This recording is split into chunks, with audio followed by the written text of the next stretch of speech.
Yeah, that's fine. We're missing one speaker, but before Modi gets here, I did actually just want to ask you one question on behalf of, well, not on behalf of the facilitation team, but we wanted a clarification from the earlier panel. So if I can just give you the microphone. So something we thought that you did say earlier, but that perhaps didn't come out as clearly as it could have done, is the answer to the following question. What do you think should be the balance between business and government action on climate change? Modi, I don't know if you heard that. Excellent. So if I could just take very pithy, like just a couple of sentences from each of you on that, that would be much appreciated. Okay. That wasn't my brief. My brief was to talk about a state-led approach.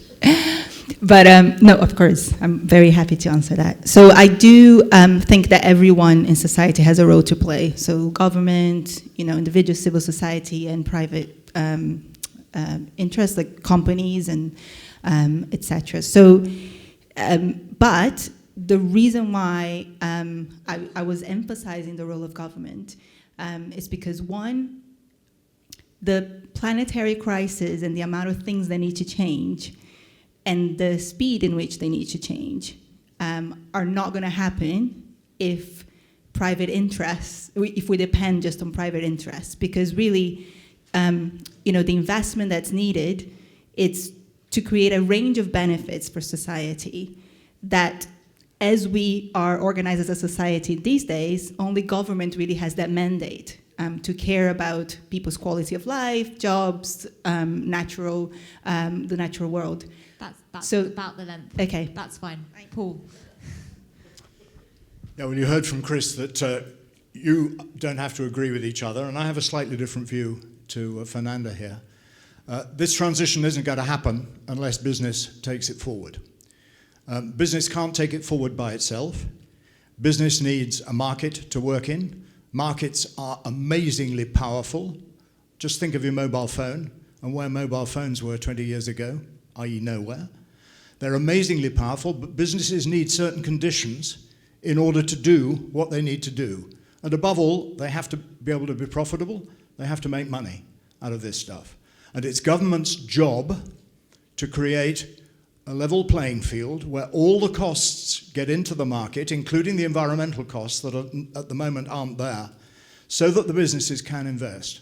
And it's so important that businesses can invest because although governments have an important investment role, there is no way that governments can invest enough money to get the transition going as fast as it needs to go. We have to mobilize pension funds, the institutional sources, the insurance companies, and indeed the corporate balance sheets. And all the evidence we have so far on how low-carbon technologies get mobilized suggests that businesses have an absolutely fundamental role to play, so do markets, and governments have the job of making those markets able to work. That's perfect, thank you. Modi. Thank you. So I think the role of governments is to create the regulatory framework and standards within which businesses can develop solutions to tackle this problem and thrive. And also, like Paul was saying, as part of that process, create a level playing field so that businesses can be encouraged to do business in a way that promotes good practices and not at the same time harm environment. I can't think of a specific example right now, but say you're able to grow bigger tomatoes if you use lots of fertilizer, and fertilizer harms the environment. If the government limits the use of fertilizer and it's mandatory, then all businesses will be using fertilizer responsibly. Whereas if they don't regulate in that area, then you might end up with a tomato grower having an unfair advantage by using a practice that damages the environment to make more money, whilst a more responsible producer who's doing the right thing might then be at a disadvantage because it might cost them more money to produce a good responsibly. So I think that's where government often can come in play to create that level playing field for people to do the right thing. Thank you. Thank you for that clarification. I don't want to take up any more time because I want to get to everyone else's questions. The room asked for a brief reintroduction of you. So we have Mwatsama, who's from the Wellcome Trust, Fernanda Balata from the New Economics Foundation, and Paul Elkins from University College London. But just to stress again, this is their personal opinions, not their organisational ones. I think I'm correct in saying that. So I don't know how you did this in the other room. I'm going to take 3-ish questions for you at a time and ask you to answer them as pithily as we possibly can now, please. A question for Modi, please. How can people in poorer communities eat healthier alternatives when it is way more costly for them? Thank you very much. Question for Modi. How can packaging give more information with regards to carbon footprint journeys and the manufacturing? Thank you very much. Question for Modi. What will be the health impacts and effects of meat grown in laboratories? Modi, over to you. Pithy. Thank you for your questions. Really good question about people in poorer communities. It is hard to eat healthily when you're on a low income, and I think that's where us as a society need to think about what we value. Ways, and I think the solution to that problem would actually be helping people to have more money in their pockets to buy healthier food. And the ways you can do that are things like raising the standard of the minimum wage so that anyone who's working is able to at least afford a healthy eating diet based on how much they're being paid. And that's something we could all vote for. Another example could be, as a society, thinking about, also raising perhaps the level at which people are able to earn tax-free income before they then start paying taxes, so that those on the lowest incomes are able to keep more of their money so that they can be able to pay more for healthy food. So it's really about, tackling the root causes of poverty is the way to solving the problem of people not being able to access healthy food. The question on packaging around environment labels and giving people an opportunity to find out what's in their food, I think environment labels are really important, as I mentioned before. Researchers are currently collecting data on the environmental impacts of different types of foods and production methods. The next step is for the government to step in and recommend that all food companies and manufacturers actually include this information on food. And there is research happening to look at the best ways of displaying that information. Denmark, for instance, has already committed to introducing mandatory labels on food that tell people about the environmental impacts, and so we could perhaps learn from what they're doing there.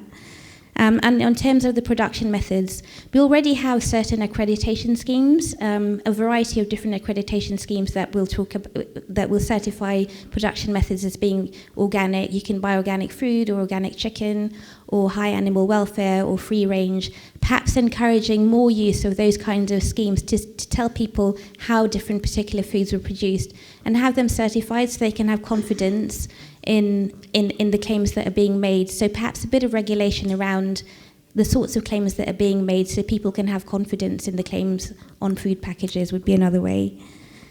And then the final question was health impacts of meat grown in labs. That's a good question.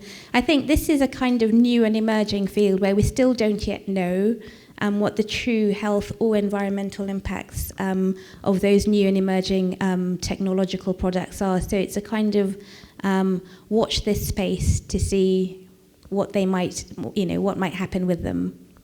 Thank you. A question for Modi, please. Now that we're leaving the EU, is this an opportunity to change farming subsidies away from meat production? And who is advising the government on this? Did you hear that okay? Yeah, great question. Thank you. Hold on. I'm going to take 3 more. Sorry. What is more carbon friendly, British beef or avocados? Fine. This table? Is it possible to have a sufficiently nutritious vegan diet without relying on imported foods or high levels of imported foods? Okay, and the last table? What percentage of pollution is still caused by public transport, and will pollution and health in London actually be drastically affected with the tubes/buses still being so polluting? Modi, pithy if you can, please. Thank you. Is Brexit an opportunity to change agriculture subsidies? Yes, it certainly is. And so, yes, watch this space. There are several civil society organisations who are advocating for changes in these space, from environmental groups like WWF to food charities like Sustain and Eating Better. So a lot of organisations are on the case, as well as researchers who are producing evidence on where the subsidies should go, what the most effective production methods might be to help both protect the environment and also protect farmers' incomes as well, which is also really important. So a lot of research is happening and action is happening in that area, which is great. In terms of the second question around British beef or avocados, which being better for the environment, good question. It depends on so many factors. Where the avocados are they grown in season or out of season, for instance, being heated? Also the beef itself, what kind of methods are being used to produce it? Is it free-range? Is it relying on a lot of soy that might be grown in land that was previously rainforests in the Amazon that were then cleared? So there are many different factors that affect the environmental quality and emissions associated with different products. And I think we need to have a bit more transparency, and people need to be able to have that kind of information to be able to decide what the better and best forms of foods they might be choosing are. Then there was the question around healthy diet. Sorry, my handwriting is terrible. Is it possible to rely for us to eat a healthy diet, primarily relying on British foods? Vegan. Was it vegan? Do you want to repeat the question? Where was the question? Thank you. Is it possible to have a sufficiently nutritious vegan diet without relying on high levels of imported foods? Oh, that is a very interesting question. And my short answer is I don't know. Okay. Yeah, I'd have to think about that, and we don't have time. We'll try and get a clarification for you and let you know overnight or between weekends. Okay. And then the final question was, what was the proportion of pollution caused by public transport in London? That's a really good... That wasn't quite the question. Sorry. Let me just take that again. What percentage of pollution is still caused by public transport, and will pollution/health in London actually be drastically affected with the tubes and buses still being so polluting? That's a good question. In answer to your first question, in short, I'm not sure about the percentage of pollution caused by public transport. Will London still be polluted by buses and tubes running? Potentially, because it depends on what kind of fuel they're running on. If buses are fueled by diesel, then that's going to be still causing pollution. It's going to be better for the environment than individuals driving their cars and then having more cars, but it's nevertheless not going to be so great. And so the public transport system also needs to be transitioned onto cleaner forms of fuel. It might be electricity generated by renewable sources, for example. Cool. Thank you very much. Questions for Fernanda? Over here, please. If we try to tackle climate change and economic redistribution at the same time, are we making it unsolvable? Thank you very much. Over here. What sort of new jobs can the green economy provide, and on what scale? Just give you time to finish writing. That's all right. So you mentioned things going wrong in coal mining towns in the 80s. So our table wanted to ask what went wrong there, why didn't it work, and how could it work better? Start with those three, please. Really pithy. Okay. So climate change and economic redistribution being solved together, if that's possible. I think it is. Well, I think reaching the target of decarbonizing the economy. I think, in fact, economic redistribution might be a better way of actually getting there, because you are looking at reconfiguring a system that has created the problem in the first place. Right now, the economy, the way that it operates, is heavily dependent on the fossil fuels. And so to think, for example, if we need to do reforestation, a lot of the land in this country is in private hands, private ownership. So that's more about assets distribution or ownership of different public goods, which in a way it is a form of redistributing wealth and economic benefits.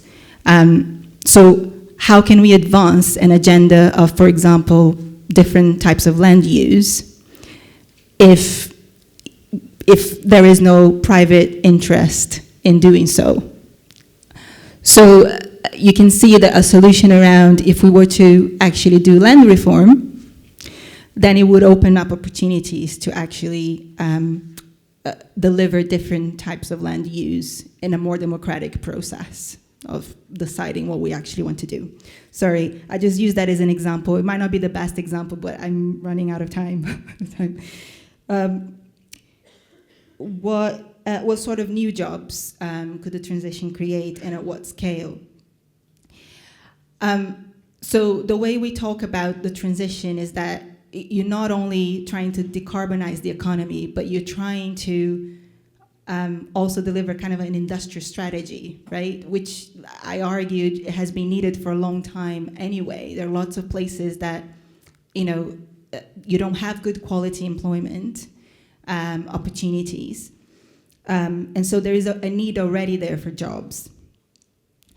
I think the sort of jobs, there is the obvious ones of like new, in the renewable energy or new types of farming and agriculture, etc. But there's also the jobs in that might not be directly related to climate. So, for example, what we call the supporting, it's not what it's called, the supporting economy. So jobs in the care sector, education, science. There are many jobs, there are many skills and many new, more productive, I guess, types of employment for the economy that are needed, not only to deliver the transition, but also once we create a zero carbon economy, the types of innovation and other things that we might want to invest in.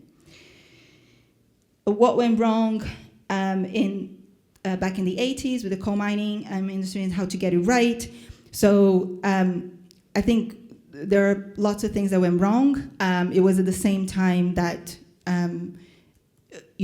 government did see itself as playing a role in actually shaping the economy and industrial and taking a step back.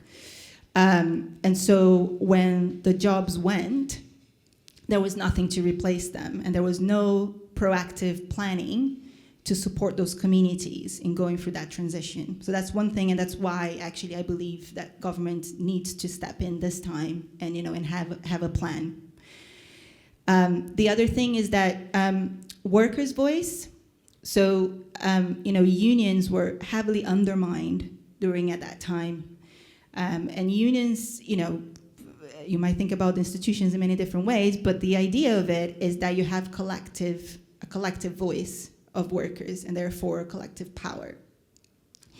And if you don't have that, then they can't really be part of that solution, which I argue now is what we need to do different. So a just transition now means that we have to bring workers especially the ones that will be directly impacted by the changes of industrial changes, into that discussion, and be a part of how, these communities can invest in new sectors, in new types of activities. What kind of skills will they need, to get the new jobs? So yeah, that's how I think we can get it right. And to be honest, I think there are no shortcuts. It is about a lot of dialogue and building trust in this country, because that's what we lost back in the 80s.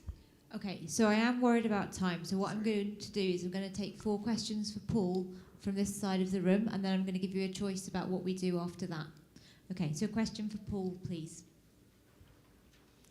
So you mentioned that the technology is already there. So how do we make it affordable to the public? For example, electric cars. Another question for Paul, please.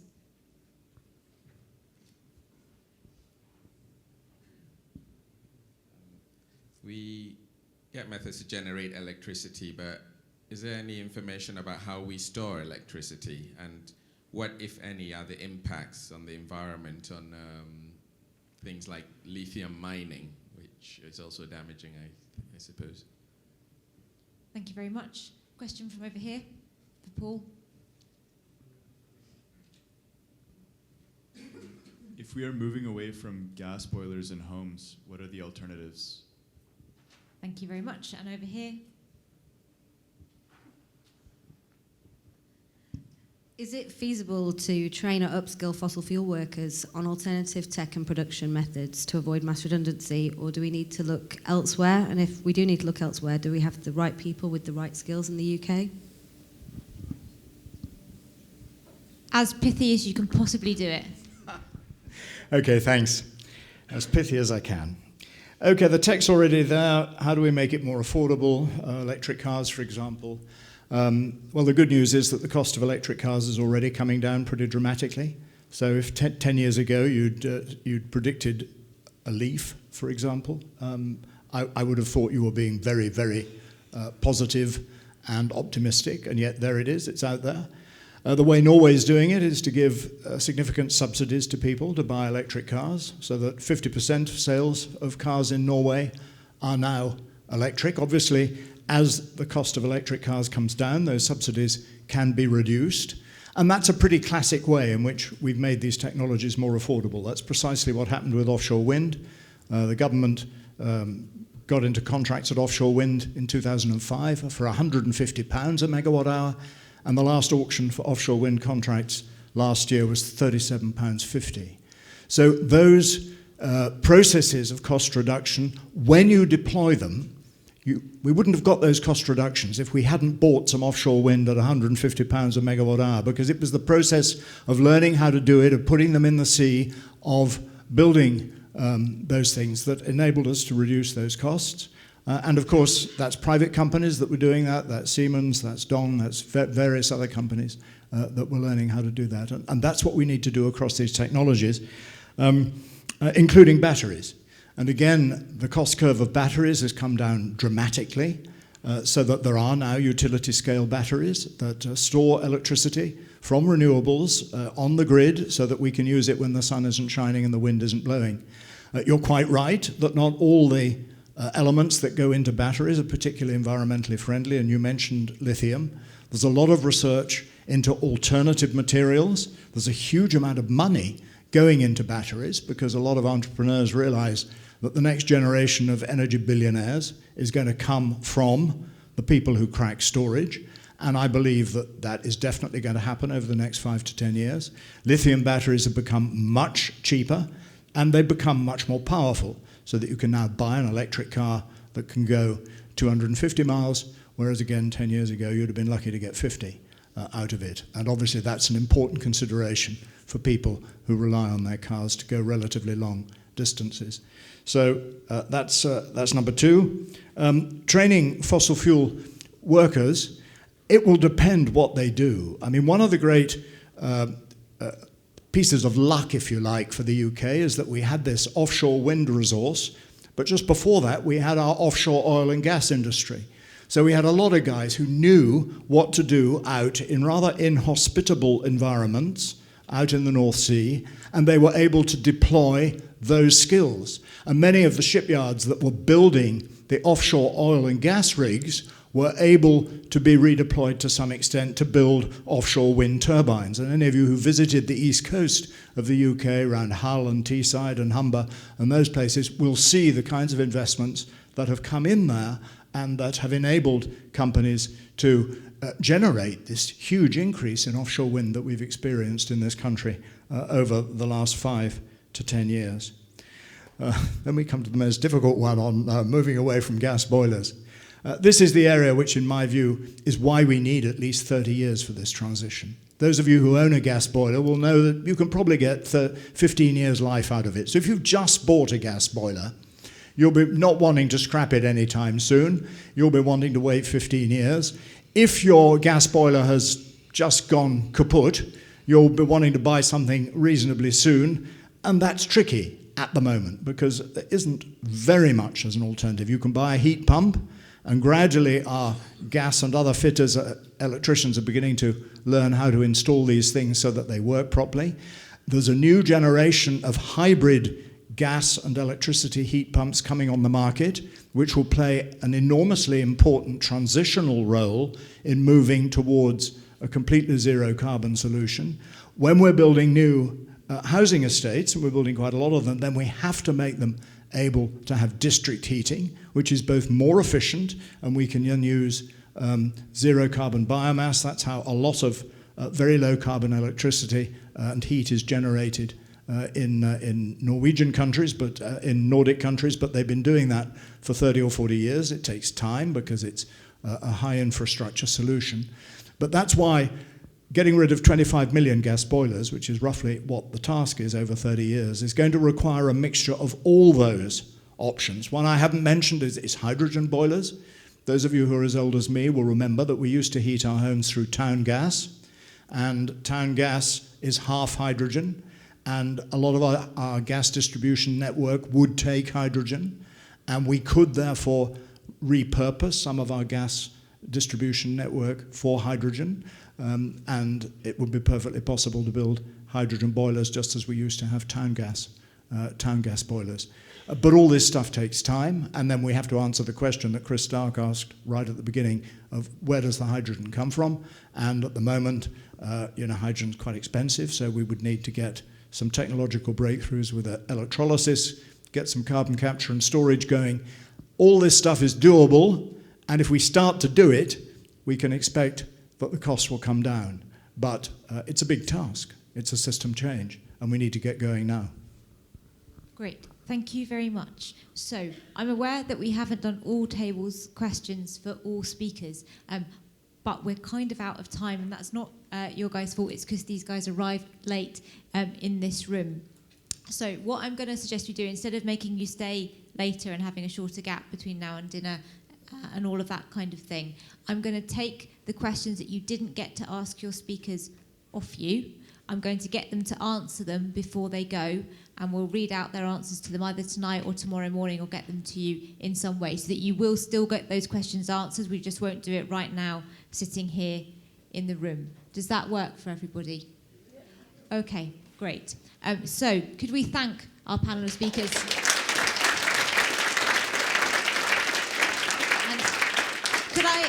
Could table facilitators, could you just come and give them your table's priority questions, please, the ones they're missing, so they can start working on some answers, if that's all right, straight away. I'll give you some paper.